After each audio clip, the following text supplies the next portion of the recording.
Hey, what is going on, everybody? On this, what do we got? Friday, February 7th, 2025. My name is Kevin Smith. Thank you so much for tuning in to Loud Majority Live. We got a jam-packed show for you guys today. We're going to talk about that crazy liberal pastor. Because it turns out sometimes you don't look a gift horse in the mouth, and she did that, and it's not really going to go very well for her. It turns out sometimes you get exactly what you asked for. You get exactly what you asked for. You want to be a star, lady? Well, then the world started looking into you, and it turns out they didn't really like what they found out. Also, a representative from the state of Michigan in their legislature does a very odd thing. Totally unhinged. Totally off the walls, but this is where Democrats are at. John Fetterman is about to lose his new appointment as the Pope to Greenland, as he does some not very nice things. Comes out and opposes some of Donald Trump's nominees. And we're going to show you a clip from the Matt Gaetz show last night. A clip from the Matt Gaetz show where he has on a very, very handsome guy. Some of you may know who I'm talking about. But we're going to talk about New York politics in that segment. Very good stuff. Always great to be on Matt's show. Very good. Guys, before we get started, hit that thumbs up button. Share the video out all over the place. Shout out to everybody watching wherever they may be watching. Frank, what's going on? Frank Jedlicka, man who doesn't get enough credit for helping to keep me alive growing up. That's a serious statement. Thank you, Frank. Jeanette, how are you? Let's jump into the Rumble chat. Let's get that going. Bad Moon, what's happening? Gators, what's happening? P Knight, what's going on? P Year, what's going on? Patriot for Life, hello. Sherry Goose, what is going on? I'm feeling real good today. It's so funny. It's so funny because I say it all the time on the show. Every host here, we spend hours and hours and hours before the show building the show and cutting clips and doing all that, and then the news just ends up Mima Becky. There you go. There's your shout out. We spend so long building this show out ahead of time so that we can, piece it all together and everything. And I want to be clear, it's not easy. And for anybody who's ever tried it knows it's not easy. The problem is that sometimes you have phenomenal administrations like this one who change the news cycle every 15 minutes. So, you build out a show, and then all of a sudden, Carolyn Levitt comes out and drops a new tax policy on you. You got to go over and you got to read through all that stuff, and basically just upends the entire show. So, as much as I have tried, as much as we all try to bring you as updated stuff as humanly possible, sometimes the news cycle just says, no, we're not going to let you. But luckily today is actually kind of a slow news day.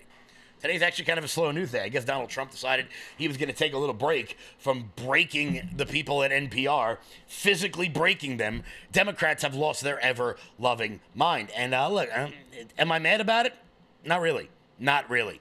So as we're rocking and rolling here today, guys, hit that thumbs up button. Share this video out all over the place. Let's get rocking. Let's get rolling. So we all remember the crazy pastor, the lunatic who decided to lecture the First Family, who decided to use her position at the pulpit to, berate the president about immigration and trans people. She might want to reread the book. I'm just saying. Well, it turns out, and I want to be clear about this, this is more of a life lesson than a government lesson. When the government is funneling you millions and millions and millions and millions, an unbelievably amount of millions and millions of dollars, maybe don't criticize the incoming administration for stuff they haven't done. But she decided to do that. So naturally, Donald Trump, being the wizard that he is, decided to have Doge take a look at this Episcopal bishop. And when he did a little bit of diving, it turns out she received $53 million in taxpayer funds. According to record, the EMM received $53 million in taxpayer funds from various government programs to resettle 3,600 individuals in 2023. So not only was this woman funneled a large amount of money, but she was funneled the money in order to go against the needs of the Americans. The Episcopal bishop who was criticized President Trump during the inaugural prayer service came under fire after it was revealed that the church's federal contracting arm, the Episcopal Migration Ministry, EMM, received $53 million in 2023 for its migrant resettlement program. The Trump administration has temporarily paused these programs for evaluation. Now, I want to be clear. We've long said it, and I have no problem with church institutions doing good work. There are many out there that do, Samaritan's Purse being one of them. The problem is, at what point do you say that might be too much? I mean, when you go to church and they hand around that basket and they ask you to put in $3, $4, $5, $10, $20, I bet you most of you don't know that it's possible if you go to the to the Episcopal Church in Washington, D.C., that they actually got $53 million from up the street. I don't know. According to records, the EMM received $53 million in taxpayer funds from various government programs to resettle 3,600 illegal immigrants in 2023. The New York Post reported. Budget figures of 2024 have not yet been released. However, EMM sponsored 6,400 individuals in 2024. So it's entirely possible that this church got double the money. Could it be that in fiscal year 2024, the church that's run by the woman who tried to lecture the president and the vice president received $106 million? Are you kidding me? That's shortstop money. That's quarterback money. That is not money that needs to be going to resettling 11,000 people who shouldn't be in the country in the first place. But Kevin, they're from war-torn countries in the Northern Triangle. No, actually, many of them were from Afghanistan, the Congo, and Vietnam, which I find incredibly interesting, considering, it turns out it's kind of expensive. It's kind of expensive to take a flight from the Congo or from Afghanistan into America. Somehow these people had money to do that, yet they didn't have any money when they got here. Since the EMM has limited lobbying power, the Episcopal Church, a separate legal entity, advocates for additional programs that benefit EMM in Washington, D.C., the outlet said.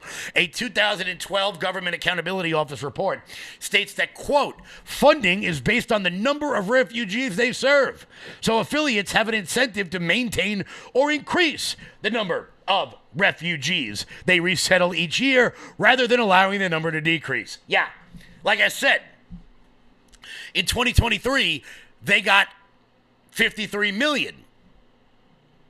And because they are incentivized to do so, the more they do, the more they get. Not, here's $10 million, make it work. When you run out of money, your job is done. Or you could perhaps take money in donations, since you are a tax-free entity, which I could do a whole damn show on that, which I'm sure would upset a great many number of people. But so the more illegals they bring into the country, the more they get paid. What could possibly go wrong there? It's almost like when that pastor lectured the president about how he plans to treat illegal immigrants.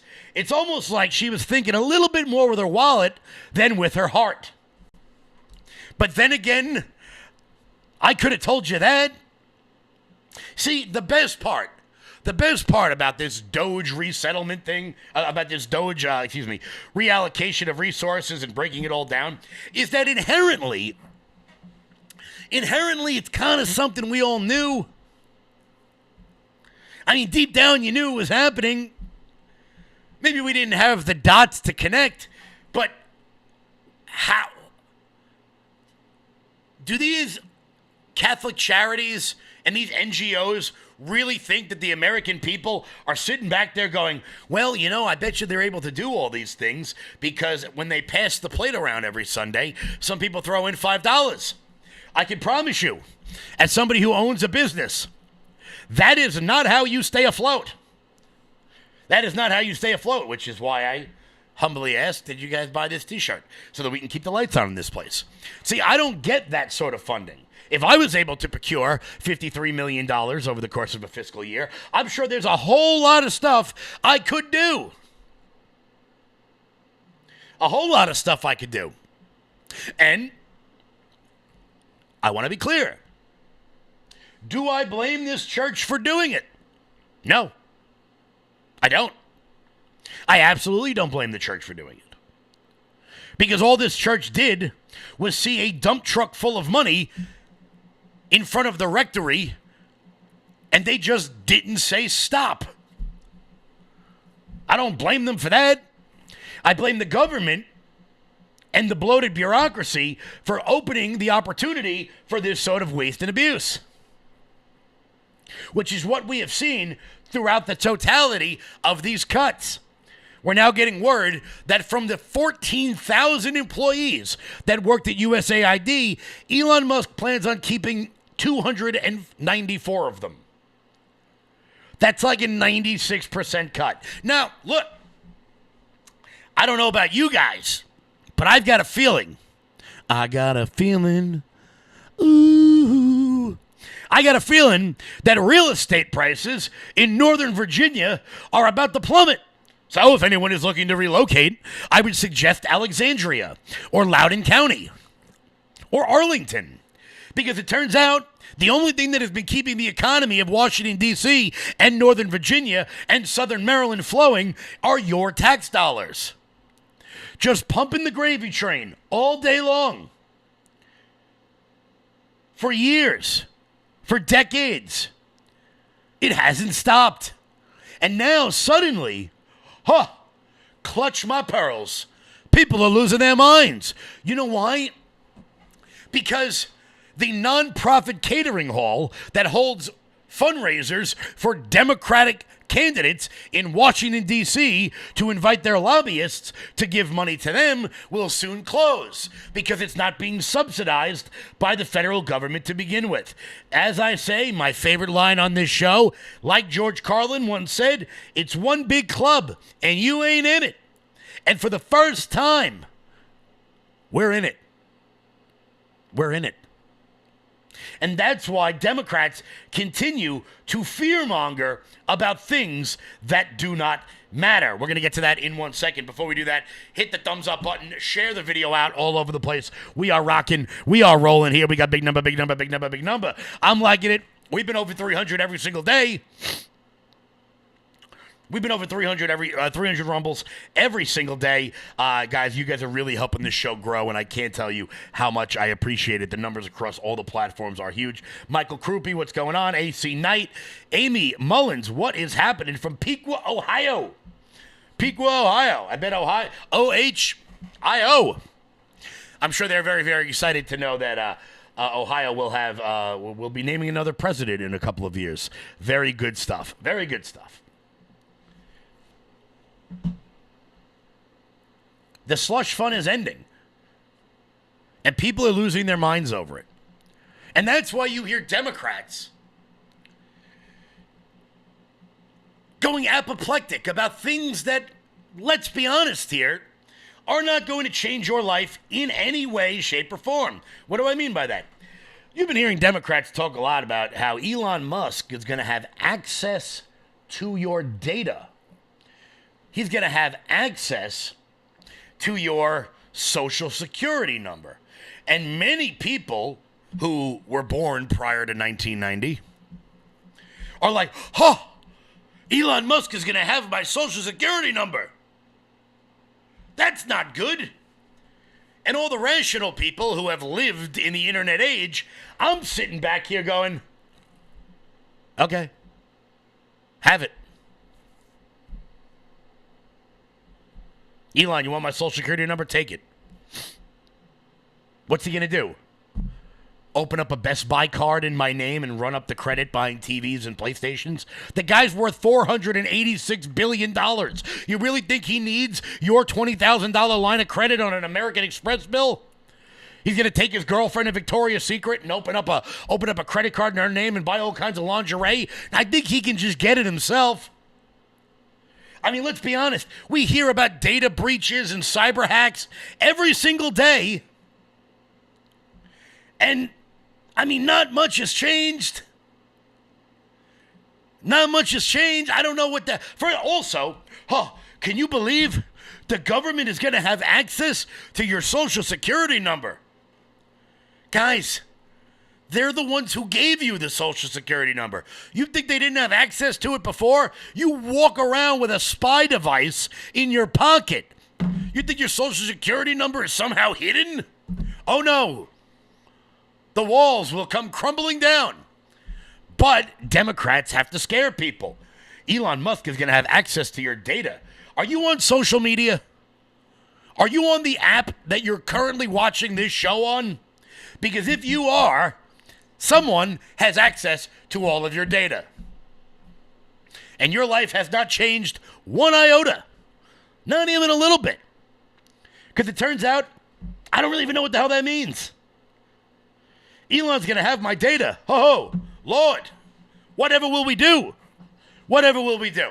And I want to be clear, if Elon Musk is stealing my data for nefarious purposes, but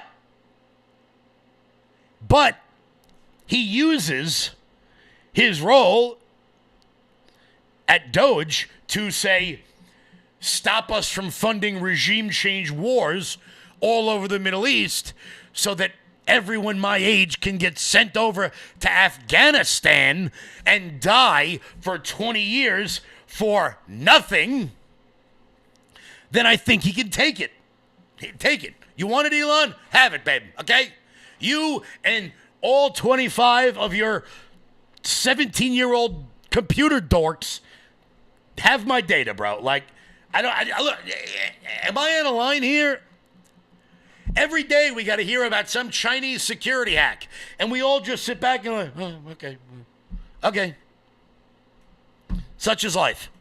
Things happen.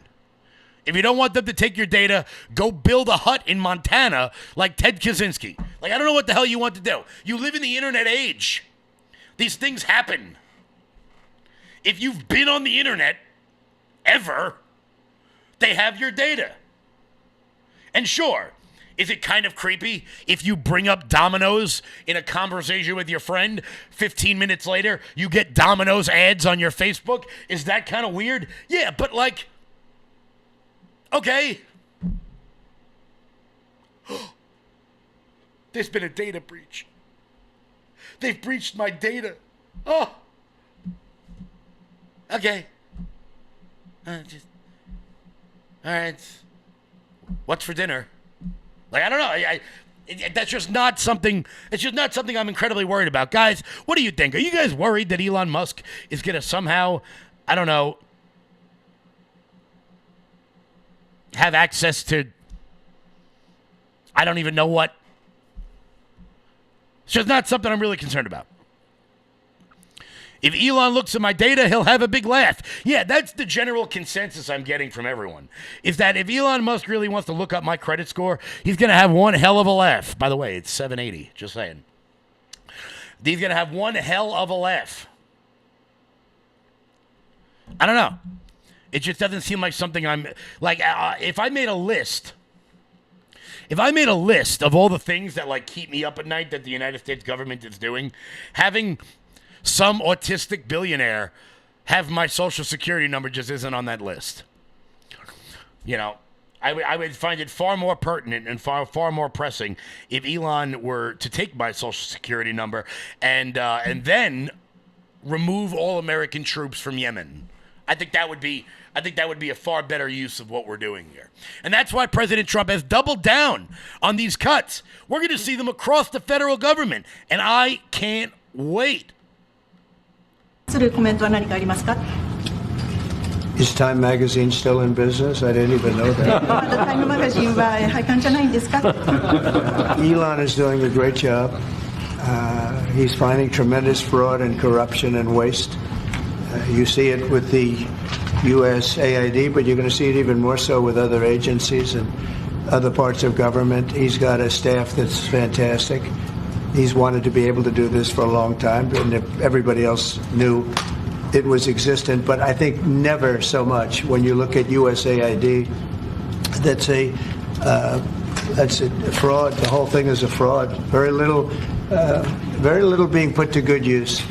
Every single line that I look at in terms of events and transactions is either corrupt or ridiculous.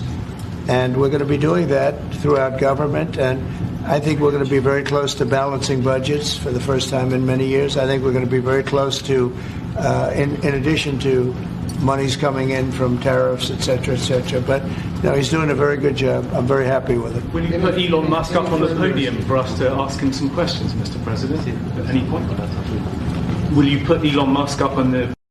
Will you put Elon Musk up on the podium so we can ask him some questions? I didn't have the end of that clip, and I'm sure Donald Trump, in a very eloquent way, said, not a chance in hell. Let him do his thing. Let him and his computer dorks sit in a back room and just analyze lines of code all day long. Just let them do whatever the hell it is they're doing. There's a billionaire oligarch who's taken over the government. You mean as opposed to the billionaire oligarchs that have been controlling the government?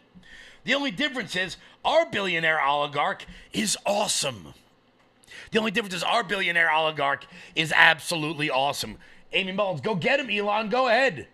No one will be thrilled to see my credit score. Guys, why is it that everybody watching this show seems to have terrible credit? You got to get that shit under control. You got to get that under control. It's not good. It's not good.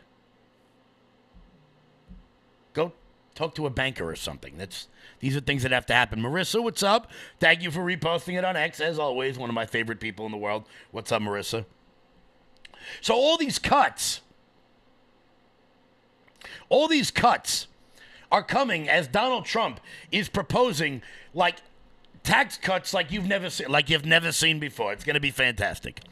Tax cuts everywhere. No tax on tips. No tax on overtime. No tax on Social Security. The SALT tax. All right, I'll let it go. I'm not going to make an argument against SALT because recently I've been playing nice with people, and I'm just not going to do that, although I could. Make a cogent point for why we shouldn't do that, but I'm not going to. I'm going to play nice, especially after what I did yesterday. Oh, man, some things happen. Some things happen that I wish I could share with you guys that I just can't. Oh, somebody's watching this right now that knows exactly what I'm talking about. But Donald Trump has decided that in this budget reconciliation bill, which is going to pass, he is asking for the world. He's asking for the world because he knows he's going to get it. Here was Carolyn Levitt. So these are the tax priorities of the Trump administration that the president has laid out for members in that meeting today. No tax on tips, which is obviously a very public campaign promise that the president made. No tax on seniors' Social Security. No tax on overtime pay. Renewing President Trump's 2017 middle-class tax cuts. Again, these are the president's priorities. Adjusting the SALT cap, eliminate all the special tax breaks for billionaire sports team owners, close the carried interest tax deduction loophole, tax cuts for Made in America products. This will be the largest tax cut in history for middle-class working Americans. The president is committed to working with Congress to get this done. Committed. And I want to be clear. What up, Katie Augustino, my favorite, one of my favorite people from the Garden State. I want to be clear. In what she just laid out, there is a little something for everybody. There is a little something for everybody. You're right. And this is what liberals will bring up. And I want you guys to be prepared for this. Liberals will bring up the carried interest loophole, which very rich people benefit a great deal from. No doubt. Very rich people also benefit from the fact that there are government subsidies to build privately owned stadiums, which is insane. That will be gone. Rob Hansen on Facebook. Thank you very much for saying that out loud, because I have committed to playing nice. I'm not saying this. I'm saying Robert Hansen is saying this. SALT does not benefit every New Yorker. It's not a good idea. Maybe we should get the donkeys out of office and lower property taxes. I want to be clear. I'm not saying that. I am but reading a viewer comment that I may or may not absolutely agree with. Just want to say that out loud. Just want to make sure I get that out. Just want to make sure I get that out in case anybody's watching. The bottom line is there's something in there for everybody. Seniors, Social Security, hourly workers, overtime, service industry worker, tips. When I'm at a casino and my dealer at the craps table is spitting fire, baby, and I'm on a heater, and I throw him 100 after I just made a whole boatload of money shooting dice, I don't think the government has any right to take that guy's money. Just as if I'm at Applebee's, I don't think the government should take the tips that I try to give the waitress. Just saying. Perhaps,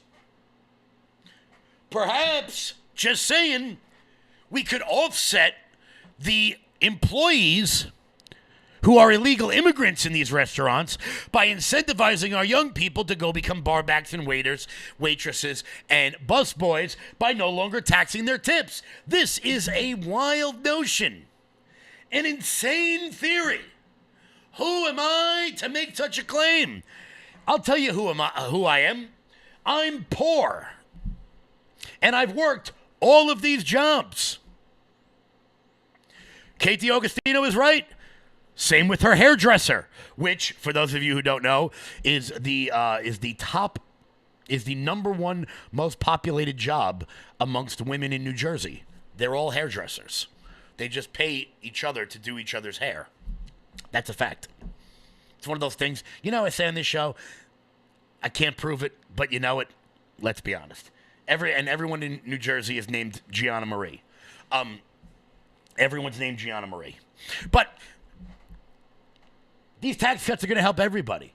Some people will get some things. You're right. Billionaires will get a little bit because, you know, they're the ones who create all the jobs. But regular people will get some too. Matter of fact, I would say regular people would get more. Like every old person. But Kevin, this is going to blow out the deficit. Listen, I want to make this very clear because I am a deficit hawk. I absolutely am. I've been my whole life. I understood the Tea Party when they first came up. But if we blow out the deficit because of less income being taxed, which puts more money back in the pockets of Americans, okay, let states compete. Let states compete. Kevin, what the hell does that mean? Florida, no income tax. Many states don't have sales tax. There was a time, Kate, you'll know what I'm talking about. There was a time in the great state of New Jersey that New Jersey, I'm going to give you guys an example on how competition amongst states work. There was a time in the great state of New Jersey that gasoline had a significantly lower tax than the state of New York. So what people like myself would do when we would go to Giants and when we would go to Giant Stadium, none of us go to Jet games except Sean. When we go to the Shore, we go to Atlantic City. I would ride my car until it was sputtering to make sure I got into New Jersey just to save money on gas. The guy who owns the first gas station on the west side of the Holland Tunnel is the richest person in the state of New Jersey because every New Yorker stops there to get gas. That's what it used to be until a morbidly obese man decided to up the gas tax on his way out of office. I'm not sure what his name is. A man whose belt is the equator. A man whose blood type is ragu. Yes, that would be Chris Christie. I can say that as a fat guy. I'm allowed to say that. But that's how states end up competing. I know plenty of people that'll drive down to Virginia to buy a car because the tax is less expensive than it is here in the state of New York. I know many people that do that.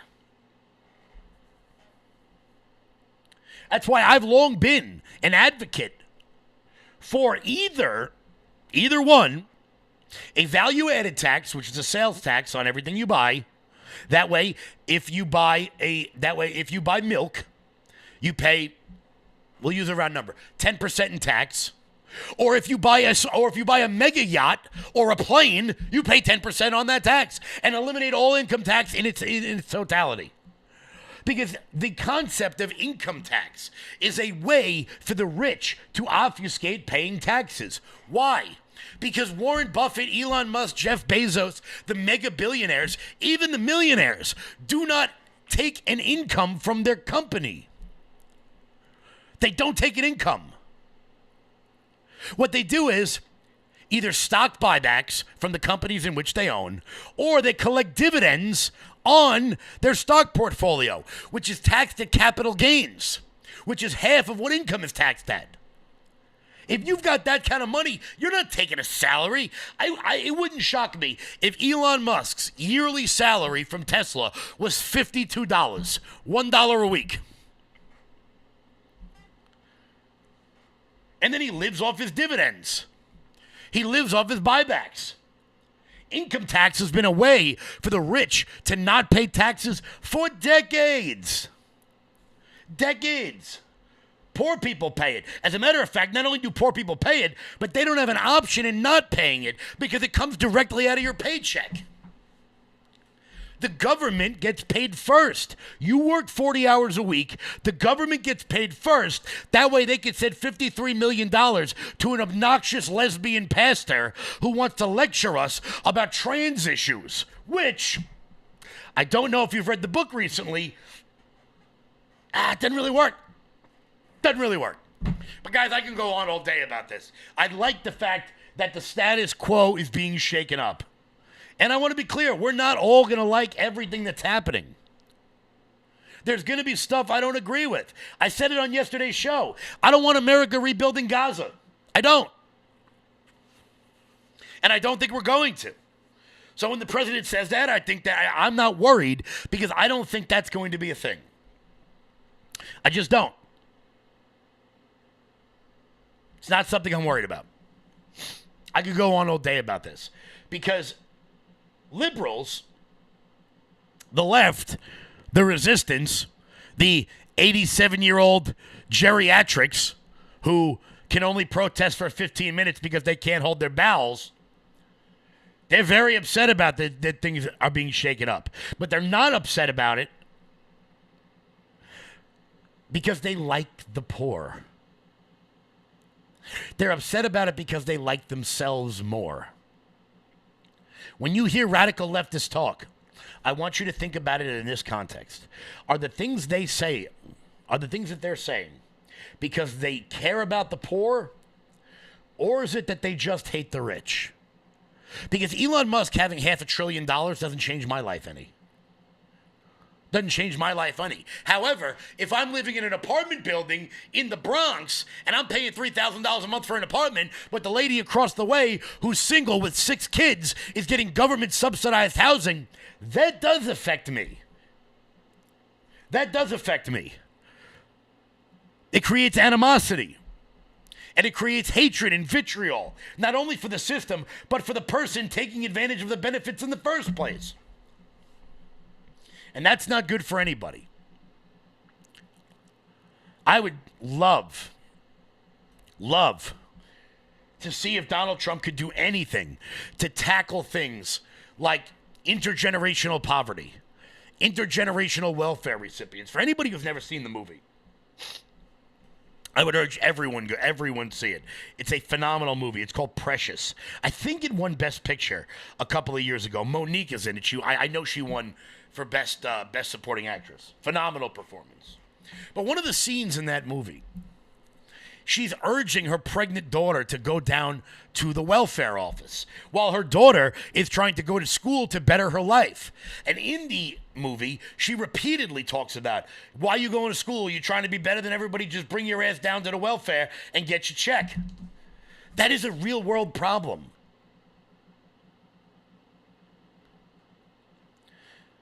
John Garcia, thank you so much. Income taxes take away your Fourth and Fifth Amendment wages. Okay.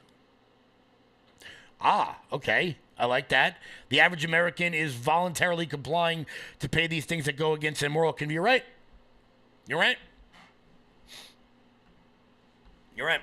Guys, hit that thumbs up button. Share the video out all over the place. We are going to keep rocking and rolling today. In a little bit, we're going to show you a very interesting clip from the Matt Gaetz Show where he has on a very handsome guest.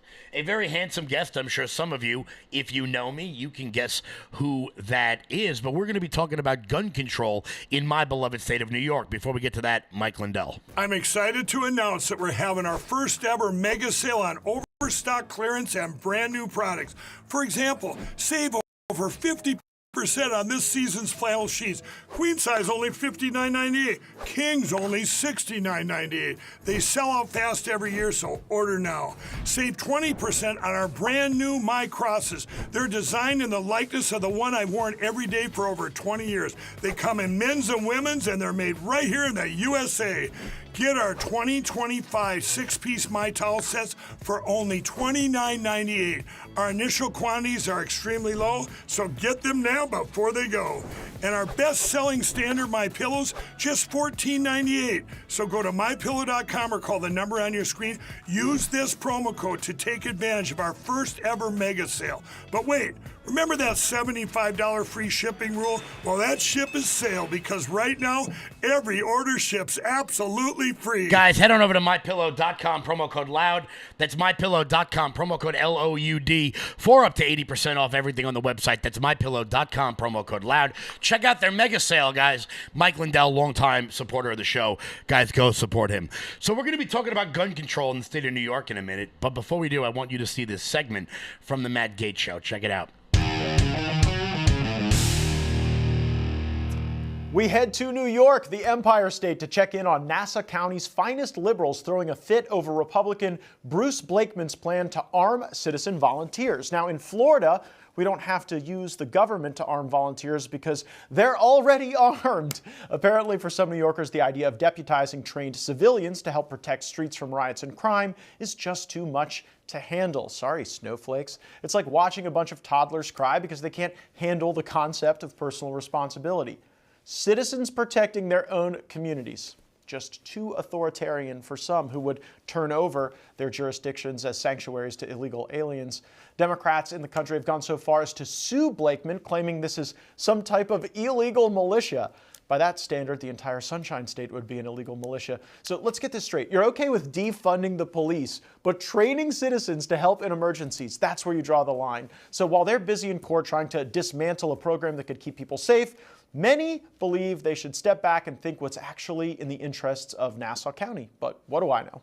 Joining me now are a few genuine, real New Yorkers. Some of my favorites, the Loud Majority's Kevin Smith, and the chairman of the Board of Advisors of the New York Young Republican Club, and a booker on the Matt Gaetz Show, my good friend Vish Burra. Thank you both for joining. Vish, what is going on in Nassau County? Well, it looks like the Democrats in the county legislature over there in Nassau County are up in arms about the county executive of Nassau, Bruce Blakeman, deputizing private citizens to protect his county.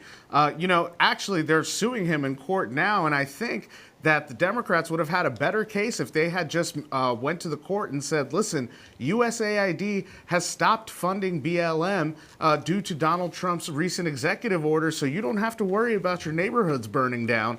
But that's not the case that they made there. They are saying that this is a authoritarian overreach, and that they want to see this stopped. But the fact of the matter is that the Democrats are in this position because of their own making.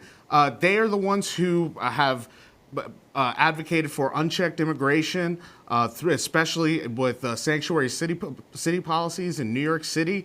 And then on top of that, they have bail reform laws in place that have made it so that even if these illegal immigrants commit crimes, they get let go. Just earlier in 2024, there was a jewelry shop on Long Island in Nassau County that was robbed by the South American theft group that the FBI knows about. There was about 5 of them that were caught, and 3 of them were immediately let go because of New York's bail reform laws. And so if you have illegal immigrants that are using crime tourism to come to places like Nassau County to drive up the Grand Theft Auto rates in that county, you need some sort of special, citizenry to be able to go and address those problems in real time. Kevin Smith, we just assume in Florida all of the citizens and volunteers are already armed, whether it's on a playground or in a neighborhood crime watch program. But what would happen in Nassau County after they've adopted these sanctuary policies if you send people out to protect the streets and they're not allowed to carry anything more than a paperclip? You know, it's amazing because I've been waiting 3 years for my pistol permit here in the state of New York. It's funny, I must have missed that in the Second Amendment. But the part of this that I find so interesting is the Democrat that put it forward. Her name is Delia Winton, and she represents, and I genuinely mean this, the richest place maybe in America. All of them have private security. They all have each town has their own private police department. They all have walls around their house. In one of the areas, Sands Point, the average home costs $3.7 million. That's the average home. So this is just another example of rich liberals dictating how the rest of us are able to live with the policies that they put forth. Kevin, you know Long Island well. Would people be willing to join a group of fellow neighbors to try to keep things safe? I want to be clear. I live like 3 miles away from Nassau County, and if this goes into effect, I'm going to have to move down the street. I think people would be very, very excited about this. To be able to take their lives and their responsibility to protect their families into their own hands in a way they should be able to anyway, I think people would jump at the opportunity to do this. Vish, you've worked on the Hill. You know the politics of Nassau County often define where the balance of power rests in Congress. Some of the most competitive congressional districts in the nation are right there in Nassau County. Do you think this is something that moves more of those swing voters to the red column, or do they all clutch their pearls at the thought that Kevin Smith might move in and buy a gun and protect them?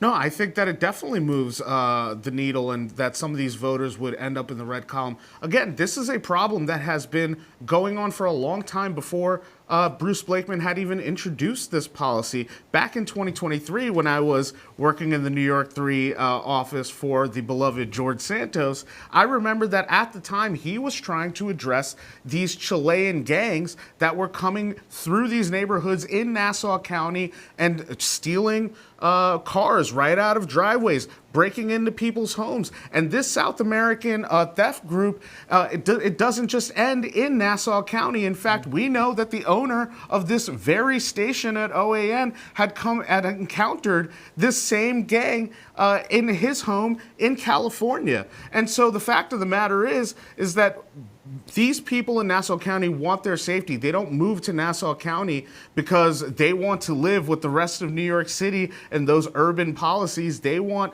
safe streets. They want quiet neighborhoods. They want safe homes and good schools. And this policy that introduced by Bruce Blakeman ensures that, especially knowing that there are rabid Democrats around in the county legislature who want to take away the ability of these citizens to be able to police themselves with the under the auspices of the Nassau County Executive. Right, but as Kevin Smith correctly pointed out, they're not willing to sacrifice any of the protection for their home.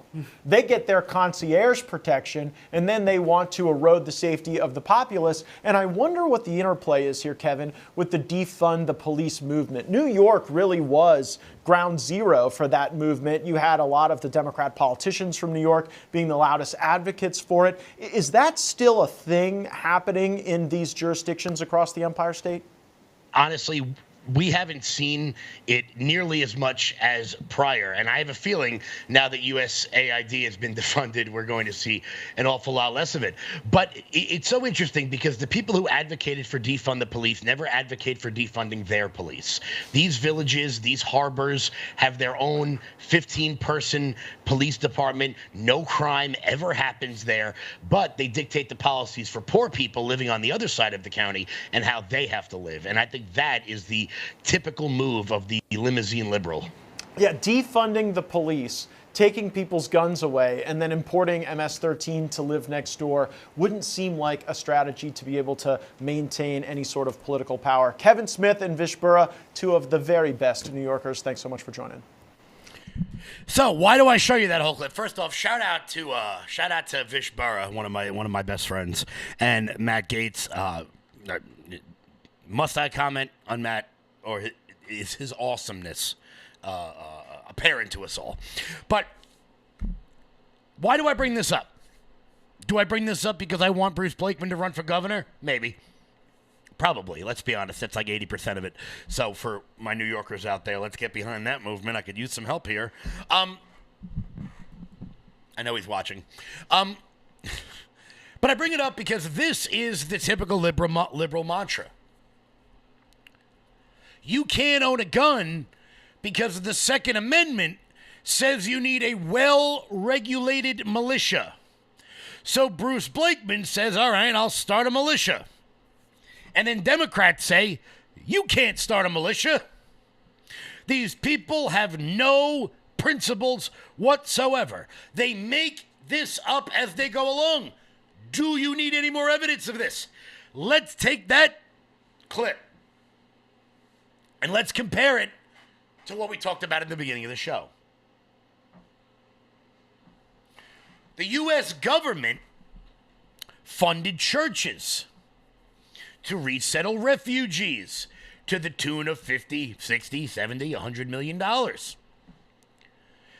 Where are all the liberals out there yelling separation of church and state? Even though no such idea, and I mean this as a person who, I've said this before, I'm not the most religious person in the world. It's a fault of mine. No idea of separation of church and state ever existed amongst the founders. In any founding document, not in the Declaration of Independence, not in the Constitution, not in the Federalist Papers, not in common sense, nothing. Nothing has ever existed that mentions anything about the separation of church and state. There is one piece of paper that has ever existed where the notion of separation of church and state matter. And that it is in 1802 letter from then Vice President Thomas Jefferson to the Danbury, Connecticut Baptist Church.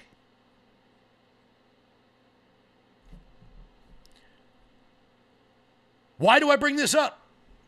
Because it's just one more example of liberals using words they don't understand to achieve power. Well, we have free speech in this country, but you can't yell fire in a crowded theater. Yeah, you can. You very much can. As a matter of fact, there are numerous instances in which one can yell fire in a crowded theater. Why do I bring that up? Because I want you guys to know that when you hear someone on TV or your friends or your obnoxious in-law say you can't yell fire in a crowded theater, that should be your clue, your tip-off to go, oh, right. You're a dumbass. You don't have the slightest idea what you're talking about. You heard someone say something nice on TV once. It sounded good, so you remembered the one-liner that you can then regurgitate to try to shut down arguments. Kind of like when people say, America was founded by immigrants. We're a nation of immigrants. No, we aren't. We very much are not.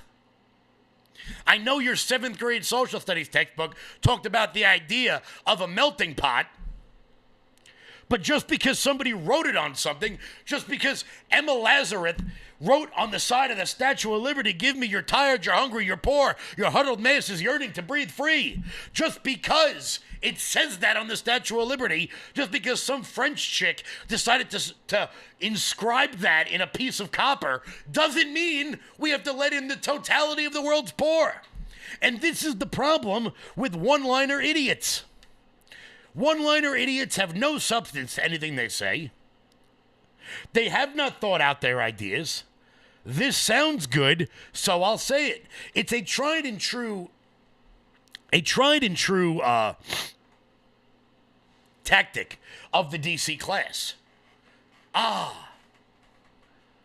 This has been means tested and poll tested, and I paid $80,000 for the consultant class to tell me about it. Now I can say it out loud. I'll throw them a bone. You ready? Republicans have used one of these lines for years. Children are our future. No shit. A meaningless phrase, an absolutely meaningless phrase that people spit out to, I don't know, distract from the fact that they're probably idiots, that there's nothing behind them. I don't know.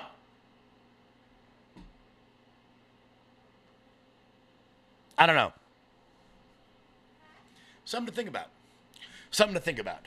Guys, as we are rocking, as we are rolling, hit that thumbs up button, share the video out all over the place before we get to the last story, because we're going to have a little bit of fun. I'm going to make fun of John Fetterman, because John Fetterman just lost his job. Not the job he currently has, the job he wanted to have. Before we get to that, guys, head on over to lfatv.us. That's lfatv.us. That's your home base, your mothership, your landing pad for all things LFA TV related. Guys, check out the LFA TV store.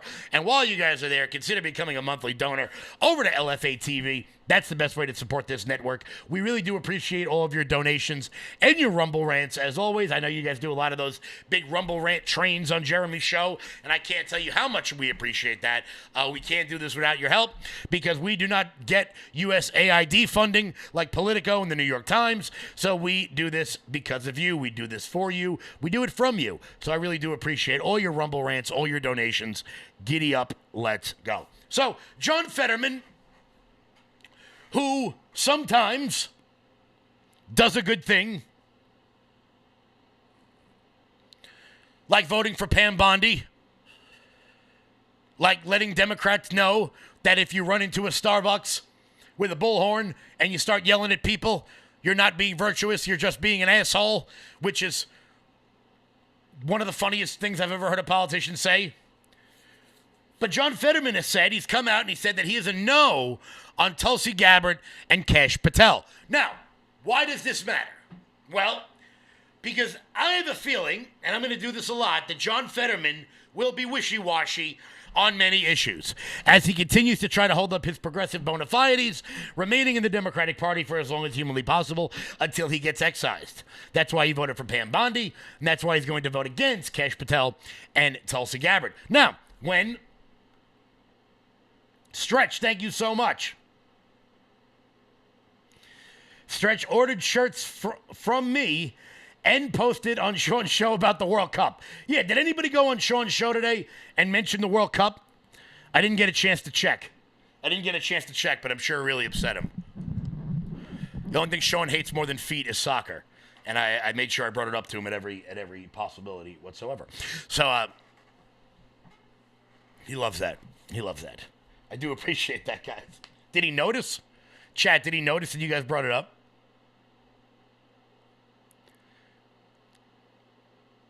I'm curious if he picked up on it. But John Fetterman is a no vote, which means obviously we have to continue praying on Murkowski, Collins, and McConnell.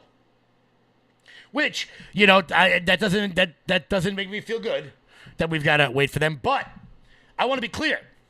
The midterms are coming. They are around the corner. And that is the great thing about cough. I'll check it out. I'll check it out. But the midterms are coming, guys. And over the course of the next several weeks, we are going to be here at the Loud Majority. We are going to be identifying races all over the country that we're going to be focusing on, that we're going to be working on, that we're going to be helping out on. They're going to be in states across the country. There are flippable seats all over this nation. And I can't wait to take advantage of the movement, take advantage of what we've got here to build on this, because traditionally, and it doesn't matter who is in office, doesn't matter whether it's a good Democrat or a bad Democrat, a good Republican, a neocon, the party in power usually loses either the House or the Senate or both in their midterm year. We cannot allow this to happen.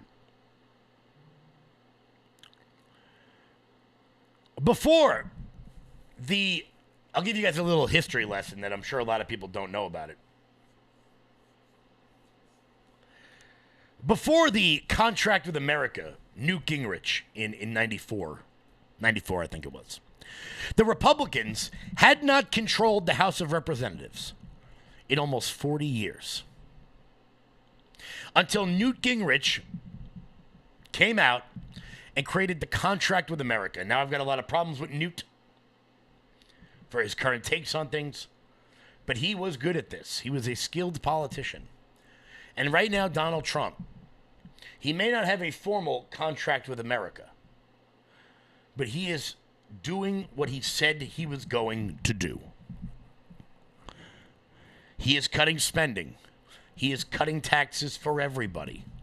He is applying pressure on foreign nations to take responsibility for their actions. And that is all the American people have asked for. We're not asking for a lot. And Donald Trump has delivered more in the last 18 days than I could have possibly imagined.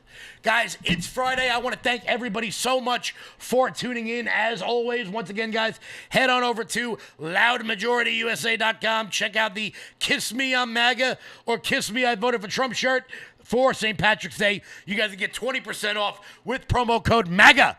Or you can pick up the new We the People Are Back t-shirt. Look at that. That's a beauty right there. That's a beaut right there. We've also been working on the Doge collection. We've got our Valentine's Day cards, which you should definitely get right now if you want them for Valentine's Day. If you want to make sure they get in by Valentine's Day, order them today. I can't promise they'll come in after today because I think Valentine's Day, I actually don't know when Valentine's Day is, which is probably not something I should say out loud, but whatever, I'll deal with that later. Guys, Will Johnson coming up next here on this show. Everybody have a lovely, lovely weekend, and until Monday, everyone, stay loud.